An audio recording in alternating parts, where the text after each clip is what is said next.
jelas Pak. Cuman saya bertanya, ini tidak identik. Itu kan mengatakan penelitian kan Pak Roy katanya. Iya, saya respon. Pernahkah Pak Roy itu memegang ijazah aslinya itu? Loh iya, tampilkan baris krim tuh saya pegang. Loh iya. Maksudnya kan aslinya dipegang gitu. Dari Pak Jokowi ngasih. Oke, aslinya mana sekarang? Rakyat nggak ada yang pernah pegang. Nggak ada yang pernah pegang. Kelihatan sekali kan memutar-putar balik. Sebenarnya kan proses ini Bapak juga pernah pegang. Kalau enggak ya nggak usah bohong semua. Itu nggak ada yang pegang asli. Nggak ada yang pegang asli. Nggak bisa membandingkan nggak pegang yang asli kok sekarang nggak ada. Loh iya jelas. Yang ditampilkan baris krim itu Pak. Disinilah saya ingin ya pada rakyat ya dengarkan ini. Anda itu diceritain dengan logika yang fallacy itu, yang setelah dikatakan gitu masih ngelak. Sekarang baris krim bandingkan justru itu Pak, sebenarnya kan kami mengajukan proses gelar perkara khusus agar terbuka apa yang disampaikan Mbak Resti. Nggak terbuka, kemarin nggak terbuka. Gelar perkara tidak pernah dilakukan. Bagaimana kami bisa meyakini produk itu benar apa yang Tapi dibandingkan? kata Pak Rianto tadi barusan nggak ada keharusan Saya Polri tidak untuk menganggap tidak penting karena Pertanyaan beliau begini, bukan Pak, ya. perwakilan baris. Gelar perkara yang melaporkan. Beliau katanya kan Sebentar, kita jangan satu-satu. bohong. Ya. Yang melaporkan Yang itu kedua siapa? kali beliau berbohong di depan saya. Satu dulu. Bapak, Silakan Pak Ahmad. beliau katakan ada pasal provokasi. Saya sudah katakan di sebuah media, Pak Arianto jangan ulangi itu. Itu bohong. Tidak ada pasal provokasi di Polda Metro Jaya. Ini tadi barusan saya dengar lagi, ulangi lagi pasal provokasi. Yang namanya pasal 310 KUHP, Anda dengerin dulu nih. 311 KUHP, Sebentar, 27A, ganti-gantian. Undang-Undang ITE 3235. Tidak ada pasal provokasi. Anda dengerin dulu ya. Oke, lanjut Yang Pak Arianto. dilaporkan sana itu. Pasal pelapornya itu tidak pernah mengadukan ada provokasi. Pelapornya saudara Jokowi. Anda juga diam. Oke, diam, tenang dulu di sini. Kita harus Anda juga bisa memberikan. ngomong, apa saya nggak bisa? Sebentar, tenang dulu. Kita harus memberikan contoh yang baik kepada masyarakat Saudara Indonesia. kerja Jutaan saya menjadi mata melihat pimpinan, kita. seperti itu dalam diskusi. Sebentar, sabar Kamu Bang. juga bagi Sabar Bang. provokator. Sabar Anda Bang. provokator. Kami akan Anda kembali berbohong. sesaat lagi. Ada pasal provokasi. Sebagai warga negara yang baik dan didampingi oleh sahabat-sahabat semuanya, saya tadi menjalani klarifikasi, undangan klarifikasi yang pertama pada hari ini Kamis ya 15 Mei 2025 dengan surat yang memang sudah saya terima baik secara fisik maupun secara elektronik ya, jadi saya harus datang. Dan saya memang juga menyayangkan gitu karena ada beberapa yang sudah disebut-sebut namanya ya, tapi kasihan yang bersangkutan seperti Pak Abraham Samad ya, namanya udah disebut bahkan dikatakan mangkir. Padahal yang bersangkutan belum terima surat gitu loh. Itu kan sebaiknya sistem persuratan atau administratif di Polda Metro Jaya lebih baik diperbaiki lah gitu.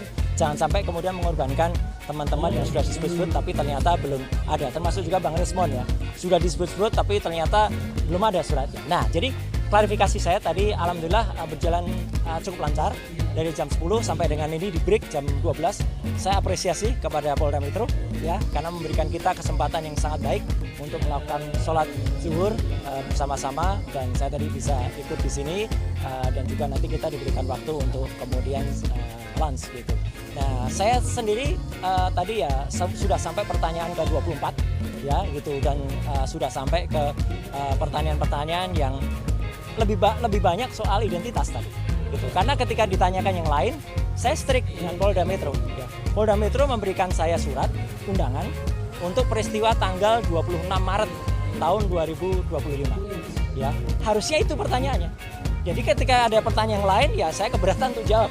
Itu hak loh ya, hak warga negara sesuai dengan Undang-Undang Dasar 1945, itu hak Pak Titi untuk kita menyampaikan apakah undangan atau pertanyaan itu sesuai dengan enggak. Ketika pertanyaannya tidak sesuai dengan suratnya ya kita harus menyatakan keberatan. Yang kedua adalah lucu, dalam undangan itu tidak ada juga siapa terlapornya. Padahal kan sudah disebut-sebut di mana-mana sudah ember tuh ya. Lawyernya mengatakan terlapornya adalah ini. Tapi dalam surat itu nggak ada. Jadi kalau dalam surat itu nggak ada ya kita nggak wajib gitu melakukan klarifikasi. Pelapornya ada Joko Widodo ya. Pasal-pasalnya banyak banget gitu ditulis. Tapi terlapornya nggak ada. Nah terlapornya penting ya teman-teman. Jangan asal mau kemudian diambil keterangan kalau ternyata terlapornya itu saudara kita sampai dengan 3 tahap. Kita nggak wajib memberikan karena bisa jadi kita nanti nggak diakui keterangan kita karena itu saudara. Apalagi yang terlapor itu misalnya kita sendiri ya. Jadi kita nggak usah ngasih jawaban karena kita berhak untuk diam, berhak untuk tidak memberikan keterangan kalau memang itu tidak tertulis. Jadi terlapornya tidak ada. Ini penting banget ya terlapornya. Yang kedua adalah locus delicti dan tempus delicti 26 Maret itu saya berpegang ke situ. Jadi kalau bukan itu yang ditanyakan, saya keberatan untuk jawab. Kemudian satu lagi adalah barang buktinya. Itu disebut Undang-Undang Informasi Elektronik bla bla bla bla. Mohon maaf sekali lagi, saya ikut merumuskan Undang-Undang Informasi dan Transaksi Elektronik. Jangan sembarangan menggunakan pasal itu untuk mempidanakan orang. Ya, Undang-Undang Informasi Transaksi Elektronik dibuat dengan niat baik agar Indonesia itu terlepas dari dikucilkan ke dunia internasional karena kita tidak memiliki undang-undang dalam bidang e-commerce. Jadi pasal-pasal itu adalah misalnya untuk 32 dan 35. Itu misalnya untuk seseorang ngirim bukti transfer kepada teman. Tapi bukti transfer direkayasa, diutak-utik. 1 juta dijadikan 10 juta. Nah, itu yang dipidana. Ada orang misalnya ya posting ini ijazah asli gitu ya. Tapi ternyata yang punya ijazah nggak mengakui kalau itu asli. Ya, kader partai itu. Ya, dia yang harusnya bisa kena itu. Dia bisa kena 8 tahun atau 12 tahun.